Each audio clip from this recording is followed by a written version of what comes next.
โครงการสร้างทางจากหินเหิบเมืองเฟืองเมืองหมื่นสนะคามสำเร็จ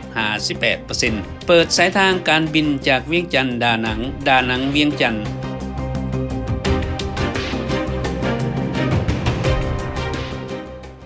สบายดีท่านผู้ชมโครงการก่อสร้างทาง 4501 จากหินเหิบไปหาเมืองเฟืองเมืองหมื่นและไปถึงสนะคามแขวงเวียงจันทน์มีความยาว132กิโลเมตรมูลค่าก่อสร้าง 1,197 ตื้อกีบเซ็นสัญญาเริ่มก่อสร้างแต่ปี 2013 มาฮอดปัจจุบันสำเร็จแล้ว 58% คาดหมายจะให้สำเร็จในปี 2021ท่านสุมุนทาสมจันทวงศ์หัวหน้าแผนกโยธาธิการและขนส่งแขวงเวียงจันทน์กล่าวว่าเส้นทางนี้ระยะที่ผ่านเขตเทศบาลเมืองต่างๆหน้าทางจะมีความกว้าง21เมตรมีระบบระบายน้ำทั้งสองข้างทางมีระบบทางยางและไฟเยืองทางส่วนที่แล่นผ่านเขตนอกเทศบาลแม่นปูยางกว้าง8เมตรเวียกที่สำเร็จแล้วส่วนใหญ่เป็นการบุกเบิกและยกระดับท่อระบายน้ำปูยางแล้วประมาณ30กิโลเมตรโครงการสร้างทาง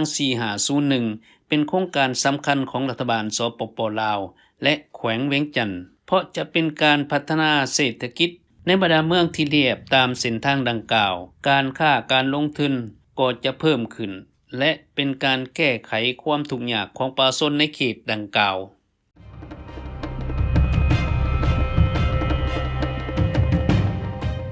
ในมื้อวันที่ 13 กุมภาพันธ์ ปี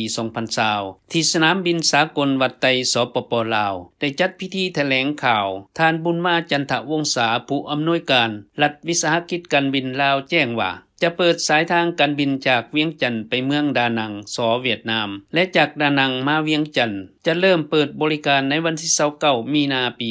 2020 จะบินขึ้นจากเวียงจันทน์เวลา 11:10 ไปฮอดเมืองดานังเวียดนาม 12:50 และออกจากดานัง 13:50 มาฮอดเวียงจันทน์เวลา 15:35 นใช้เวลาบินประมาณ1ชั่วโมง40นาทีจะนำใช้เรือบิน RTAir 72จะบินอาทิตย์ละ3เที่ยวคือวันอังคารวันพฤหัสและวันอาทิตย์อนาคตถ้ามีความต้องการของตลาดก็จะเปิดเที่ยวบินเพิ่มขึ้นและจะใช้ Airbus A320 เพื่อขยายการท่องเที่ยวเชื่อมจอดกับเมืองดานังสเวียดนามให้สะดวกยิ่งขึ้น